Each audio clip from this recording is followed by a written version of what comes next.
Buenas tardes, Rostislav. 590 días luchando por la vida. La primera pregunta obligatoria: ¿quién es Rostislav y quién es tu fundación? ¿A qué os dedicáis? Buenas tardes, José. Yo represento la Fundación Misión Kharkiv. Nos dedicamos al suministro de medicamentos en zonas de conflicto en Ucrania, mayormente en la provincia de Kharkiv.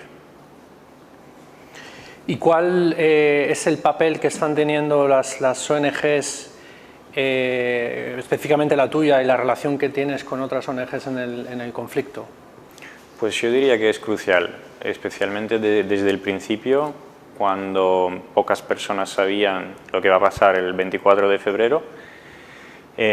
Hubo un movimiento enorme de voluntarios que después se convirtieron en ONGs, algunos, y yo diría que la parte crucial eran los primeros 4 o 5 meses de la guerra. Ahora todos admiten, todos los hospitales admiten que no podrían funcionar sin ayuda humanitaria, sin ayuda de voluntarios, o sea, antes de que han llegado las grandes ONGs. Y esto, o sea, para un español que no lo puede entender, porque yo el otro día pues tuve que ir a urgencias, fui a urgencias, me atendieron, tuve que comprar un medicamento en una farmacia, la compré y tenían todo, y que si no lo encuentras en esa farmacia lo puedes encontrar en otras 50 farmacias que hay en la ciudad. Entonces, ¿cómo ocurre esto? Tanto en las zonas que están cerca del conflicto como incluso las ciudades que están recibiendo impactos de artillería diariamente, ¿no? Porque se ha visto, por ejemplo, ayer mismo que Rusia está atacando de forma indiscriminada ayer 10 poblaciones y el centro de una ciudad con un ánimo de atacar directamente edificios de civiles, ¿no? Sí, pues antes yo no tenía nada que ver con el mundo humanitario. Yo era matemático, trabajaba en la Universidad Autónoma de Madrid y a mí me pilló el conflicto de visita familiar, justo cuando yo estaba pensando en quedarme en Ucrania por unos meses, terminar de escribir la tesis y volver a Madrid.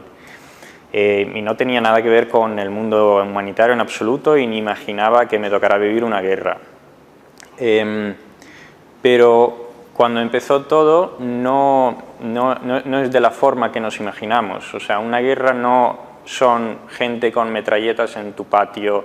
La guerra, al menos a Kharkiv, llegó de repente, y la guerra es más de escuchar una explosión, tener el estrés, tener el pánico, aguantarlo y después, como la vida continúa normalmente hasta el siguiente impacto.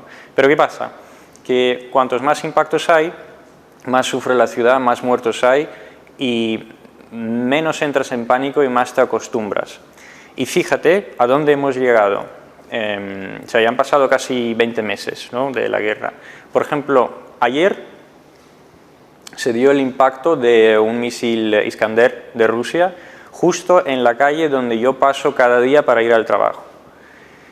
Y 2 niños murieron en ese ataque, ventanas destrozadas, hormigón arrancado por todas partes, pero en el edificio de enfrente hay una cafetería normal y corriente como en Madrid. Obviamente la ola de presión pues hizo explotar los cristales, pero fíjate, nos hemos acostumbrado tanto que el impacto fue a las 6 de la mañana, a las 8 de la mañana la cafetería abrió y siguió sirviendo cafés a gente, sin cristales, sin nada. Yo diría que hemos sufrido un daño psicológico continuo, pero nos hemos acostumbrado hasta tal forma de que esto es normal, hasta se puede encargar café a 15 metros de donde hubo impacto. Y yo me imagino que este efecto varía mucho también por zonas, ¿no? Porque hay, digamos, ciudades muy grandes que están muy cerca del frente, hay otras ciudades, por ejemplo, Leópolis, que está creo que 800 kilómetros, igual alguno más, tú seguro que lo sabes mejor, que aún así están siendo atacadas, pero digamos que el nivel de intensidad de estrés que está sufriendo la población no es el mismo. ¿Cómo está viviendo la población? La guerra en Ucrania es una guerra balística, es una guerra de artillería, más que nada. Entonces, si tienes muy mala suerte, te puede alcanzar de misma manera en Leópolis, si vives cerca de la infraestructura crítica, por ejemplo, que en Kharkiv también. Es lo que pasa, que algunas ciudades han tenido la etapa del fuerte asedio, como Kharkiv. ¿Vale? Kharkiv ha sido asediado durante, creo que son 6-7 meses del fuerte asedio. Entonces nos hemos acostumbrado a escuchar explosiones y diferenciar las explosiones, de que si es un mortero, de que si es un lanzacohetes múltiple, de que si es nuestra defensa antiaérea o si ha caído algo más grande. Vamos a volver un poco al inicio, ¿no? Tú has comentado que estabas allí, eres ciudadano español, creo que esto es una cosa muy importante. ¿Puedes contar un poco tu situación personal y cómo, siendo ciudadano español, al final decides, que esto es muy relevante, ¿no? Decides irte a un sitio de conflicto y encima además una zona peligrosa? ¿Nos puedes contar un poco qué te ha motivado y un poco explicar tu situación personal? Bueno, yo vine a España cuando tenía 6 años, en el 1996. Me quedé con mi padre, que es ucraniano también, que se mudó durante Perestroika. Obtuve la nacionalidad y después mi vida siempre ha sido un vaivén entre dos países, así que conozco los dos mundos perfectamente. Y sí, como decía, no me imaginaba vivir una guerra ni me imaginaba que voy a trabajar en el mundo humanitario. Yo quería dedicarme a la ciencia. Pero el hecho de sufrir un conflicto te cambia la mente. O sea, cuando sales al mundo normal, por así decirlo, cuando llegas a España o sales de la frontera, sales a Polonia, te sientes diferente. Te sientes diferente porque es como entiendes que el mundo todavía está muy mal y no te sientes cómodo incluso teniendo tranquilidad y todo, porque sabes que hay mucha gente que está sufriendo. Entonces es lo mismo lo que vemos ahora, la atención de los medios a Ucrania está bajando, ¿verdad? Pero yo creo que más que nada es porque la gente no entiende muy bien cómo de verdad de mal están viviendo otra gente. Y no digo solamente en Ucrania, en otros países también. Esto es relevante. Totalmente de acuerdo. 590 días, me gustaría hacer un repaso muy rápido porque si no estaríamos mucho tiempo. Yo hice una presentación en redes sociales contando un poco los acontecimientos que yo consideraba desde la visión de España más importantes a lo largo del primer año de guerra, ¿no? Pero sí, yo creo que sería muy interesante cómo lo has vivido tú, ¿no? Voy a enumerar un poco y luego cuenta un poco lo que te apetezca contar, ¿no? Yo creo que primero el tema de la invasión, ¿no? Vimos las fotos de las caravanas kilométricas de tanques. A mí esto me impactó mucho en medios de comunicación. Nos decían que iba a arrasar el país en 3 días. Nosotros desde aquí es lo que pensábamos que iba a ocurrir. Luego imágenes terribles en donde se veían vídeos de cómo el ejército ruso estaba matando, que se veía en el vídeo a civiles en coches, mientras la propaganda estaba diciendo que no estaba ocurriendo nada. Mes de abril hubo muchísima polémica en España, supongo que lo sepas, por el tema de la temperatura, ¿no? Aquí nos dijeron que teníamos que bajar 1 grado la temperatura y había auténticas quejas cuando allí la población estaba con sus casas a 9 grados, ¿no? El invierno duro ucraniano. Bucha, Mariupol, Kremenchuk. Tenéis que hacer algo con los nombres, esto no hay quien lo pronuncie. De nuevo el ataque a la estación de tren, todas las noticias que han salido de la Corte Penal Internacional del rapto masivo de niños. Sí que es cierto que hemos visto también muchas campañas de solidaridad, pero claro, al final esto estás apagando un fuego con gotas de gotero, ¿no? Bueno, tengo un montón de acontecimientos. A ver si puedes tú contar un poco cómo se vive esto siendo español y estando allí, ¿no? Porque esto no es... Nosotros encendemos la televisión, mucha gente tiene un impacto a veces de 30 segundos, 1 minuto, de qué ha pasado esto, pero claro, allí es tu día a día, ¿no? A ver si puedes un poco contar estos 590 días, cómo los has vivido.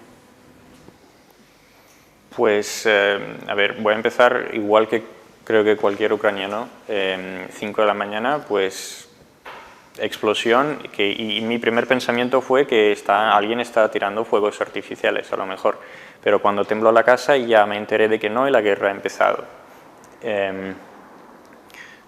Lo curioso es que sí, o sea, estábamos por Messenger intentando tranquilizar a nuestros amigos, pero yo me acuerdo a las 6 de la mañana, una hora después, yo volví a la cama y dormí. Porque sabía que ya no puedo hacer nada, es de tarde, tendré que levantarme con más fuerzas y intenté dormir. Me puse tapones y dormí una hora más. Después sí, yo creo que fui el único español que estaba durante el fuerte asedio de Kharkiv y entonces mi trabajo era reportar a los medios qué es lo que estaba pasando. Desde impactos hasta el tema con saqueadores por la calle. Después me vi enfocado enteramente a la ayuda humanitaria y el enlace con España, yo diría que la noticia que nos afectó más es, yo me acuerdo, había justo huelga de transportistas. Y yo me acuerdo que esto nos afectó bastante al recibir la ayuda y a mandar los camiones a Ucrania. Después sí, nos hemos acostumbrado hasta octubre a vivir durante el asedio. Hubieron días cuando 2 veces el ejército ruso intentó entrar a Kharkiv,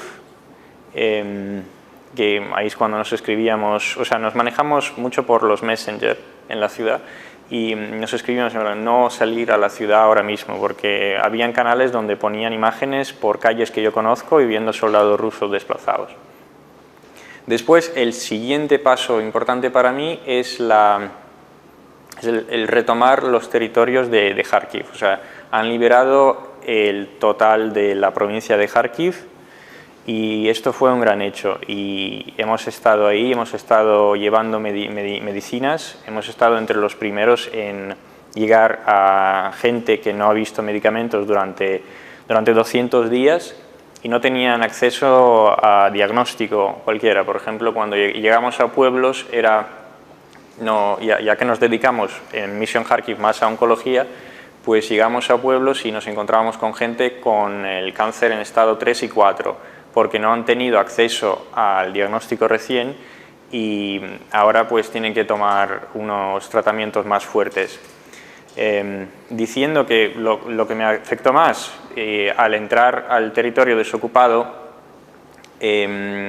quizás lo que me impresionó más es vi cadáveres de soldados rusos y todos tenían, hay niños aquí, no sé si está bien decirlo, estaban cadáveres y cada uno tenía el cráneo, la cabeza aplastada totalmente. Yo empecé a preguntar por qué son todos. A ver, 1 o 2 lo entiendo, pero son todos así, a escala masiva. Y me explicaron que lo hacen aposta el ejército ruso cuando retrocede, si hay sus muertos caídos, les hacen esto para que nosotros no podamos reconocerles, contactar con sus familias en Rusia diciendo que su familiar ha muerto aquí. Y también sirve para el lado ruso porque no pagan la recompensa a los familias de los caídos del otro lado. Y sí, esto me impresionó creo que más de la desocupación de la región de Kharkiv y después hasta ahora hemos visto que la frontera se está estabilizando. Bueno, el siguiente es Bakhmut. Y obviamente lo que mencionaste tú en Bucha, lo que pasó es increíble, pero si preguntas no preguntas, algunos de los periodistas rusos dicen que no les sorprende. Es decir, es una táctica que ya han implementado en otros países antes. Antes de volver un poco a que nos cuentes más cosas sobre tu fundación, me gustaría mencionar un tema. El 10 de octubre del año pasado, pero ya estamos muy cerca del 10 de octubre, empezó a haber una campaña bastante intensa para tumbar la red energética, ¿no? Y vimos como de repente hubo ataques masivos contra centrales térmicas, aerogeneradores, subestaciones, con objetivo claro en todo el territorio, además de tumbar totalmente la red. Por ejemplo, las líneas de transporte desde la central nuclear Zaporizhzhia hacia el norte para evitar las exportaciones de energía, ¿no? Algo que resulta inimaginable para alguien que vive en España es cómo es la vida sin luz, ¿no? O sea, yo es que no, a mí se me corta la luz 2 minutos y ya me pongo súper nervioso, empieza a pitar el congelador. Claro, vosotros habéis tenido hasta cortes de 18 horas, ¿no? ¿Cómo es vivir en invierno en Ucrania teniendo cortes de luz continuos? Sí, los cortes de luz han empezado, yo creo que desde el principio del todo, pero han aumentado, cuando has dicho tú, en octubre del año pasado. Bueno, lo primero es, yo no diría que es un susto, porque en Ucrania habían cortes de luz antes. O sea, no podría decir que estamos muy acostumbrados a esto, pero sí, hubieron en Kharkiv al menos 3 veces, hubieron apagones totales. Y pues intentas buscar linternas, generadores. Al cabo de 6 horas empieza a funcionar muy mal la red de móvil. También en unas horas ya no hay agua caliente porque todo está enlazado. O sea, lo único que esperas que los servicios comunitarios que lo reparen. La verdad es que lo han estado haciendo muy bien. O sea, han sacado reparaciones en tiempos increíbles, yo creo. Pero sí, tienes toda la razón, y este invierno seguramente será el target principal del ejército ruso, las centrales eléctricas. ¿Y tú que conoces a los españoles y a los ucranianos, tú crees que esta fuerza a la que están resistiendo es un tema cultural, de que realmente, o sea, sois distintos, ¿no? Pero yo percibo así, yo veo que esto pasa en España y vamos, yo no creo que tendríamos tanta resiliencia como tenéis vosotros, ¿no? Pero tú, como conoces las dos culturas mejor, ¿qué piensas de esto? O sea, es sorprendente, ¿no? Es imposible putear más a una población y la sensación que da. Y también cuéntame un poco cómo lo ves, que es que la sociedad civil ucraniana cada vez está más convencida de que tienen que seguir adelante y que tienen que luchar, ¿no? Sí, si nos vamos al aspecto cultural, y yo diría que hemos sido diferentes de mucho antes, no solamente de cuando empezó la guerra. La guerra simplemente pues lo ha expuesto, ¿no? Para mí, el año 2022, si yo tuviera que escoger una palabra para llamar ese año para mí, pues sería verdad. Esa es la palabra que definiría ese año, porque todas las máscaras se han quitado. Sabemos quién es el agresor, sabemos la verdad de cómo podemos reaccionar, sabemos qué pueblo somos, sabemos quién nos ha traicionado también, sabemos muchas cosas de nuestros amigos que se han ido al otro bando también. Entonces yo diría que la verdad es una palabra que lo engloba todo. Pero sí, cuando empezó la guerra, la segunda parte, porque la guerra empezó en el 2014, yo diría que nos ha dividido incluso más, y nos hemos alejado en bandos que no se unirán en muchas décadas, seguramente. Hemos hablado un poco de pasado y de presente, vamos a hablar un poco de futuro, ¿no? Lo primero, la población. ¿Cuáles son las necesidades más acuciantes que tiene ahora mismo la población? Recursos y dinero. La guerra en Ucrania no es el mismo conflicto que pasa en países de África, en Asia. Tenemos voluntarios, muchísimos voluntarios, tenemos personal cualificado. Lo que nos hace falta son recursos para seguir luchando. Y sin ayuda de Europa, yo lo digo sinceramente, sí, caeríamos ya. Y bueno, yo entiendo, tú como una parte activa en esta gestión de recursos, nos puedes contar un poco cuáles son tus proyectos más interesantes que tenéis, digamos, yo me imagino que tienes un montón de ideas de proyectos que estáis lanzando. ¿Nos podrías contar un poco, así a grandes rasgos, cuáles son tus principales proyectos estrella para con estos recursos seguir aguantando pues hasta que por fin esto acabe? Sí, ahora mismo lo que es la ayuda humanitaria a Ucrania se ha dividido en 2 partes. La primera parte es la ayuda humanitaria en material, en bienes, en medicamentos, llevando a hospitales. se hacen cargo de esto actores internacionales muy grandes, ¿no? Como las agencias de la ONU, por ejemplo. Al principio esto era importante a nivel voluntarios también, ahora ya no tanto, diría. Y la otra parte es crear proyectos en Ucrania que sean sostenibles para mejorar sistemas que funcionaban de antes, por ejemplo el sistema de salud. Nuestro proyecto más grande, con capitalización $12 millones, es el proyecto de oncología. Sí que existen programas estatales en Ucrania en oncología, pero lo que nos diferencia a nosotros es que les estamos apoyando y ¿cómo funciona? Nos llega un paciente, si tenemos los fármacos para él, reservamos todo el tratamiento entero de quimioterapia, si hace falta, si son 5 o 6 meses, reservamos todas las sesiones y somos muy rápidos. Requerimos una serie de documentos del paciente, del oncólogo clínico, pero el paciente sabe que durante esos 5 o 6 meses no se tiene que preocupar por los fármacos, no tiene que entrar en deudas, no tiene que pedir dinero a familiares. Y yo creo que es crucial dar esta confianza de que va a recibir su tratamiento en un país muy inestable donde encima hay una guerra. Y estamos colaborando con el gobierno, ayudándonos mutuamente y coordinando los recursos que tiene el gobierno, el que tenemos nosotros y los que podemos atraer. Misión Kharkiv se especializa ahora en proyectos médicos sostenibles. Por ejemplo, comentabas el problema de centrales eléctricas que están apuntando diariamente ahí. Hemos lanzado y hemos ya empezado el proyecto de proporcionar botiquines de control de hemorragia y también hacer training para el personal. En una central puede haber 2.000 trabajadores y hay que enseñar a cada una de ellas cómo poner un tourniquet, cómo se utiliza un bandaje, porque no lo saben y tampoco tienen material.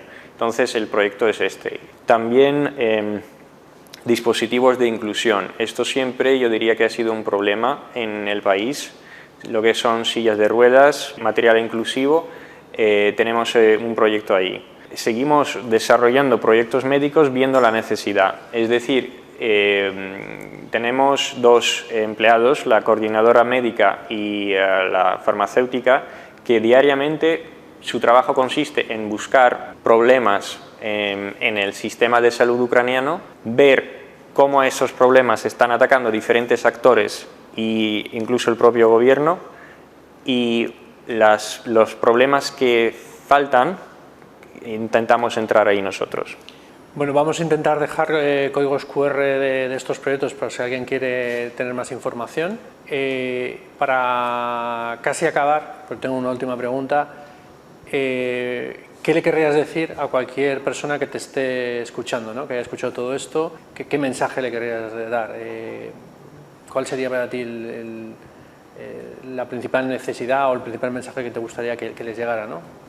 Yo diría que si la gente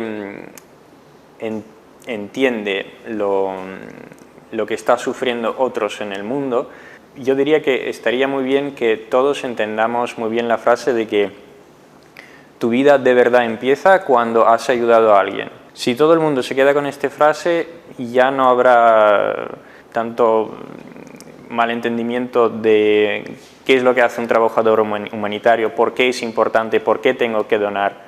Estas preguntas ya dejarían de existir. Y mi última pregunta, ¿cuál es tu esperanza de Ucrania para el futuro? Vamos a ganar.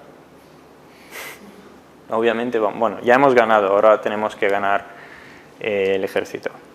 Muchísimas gracias, ha sido tremendamente interesante. Espero que todos los que estén escuchando les haya encantado, como a mí, y esperamos pues, que tengas mucho éxito en tus proyectos. Muchas gracias por invitarme.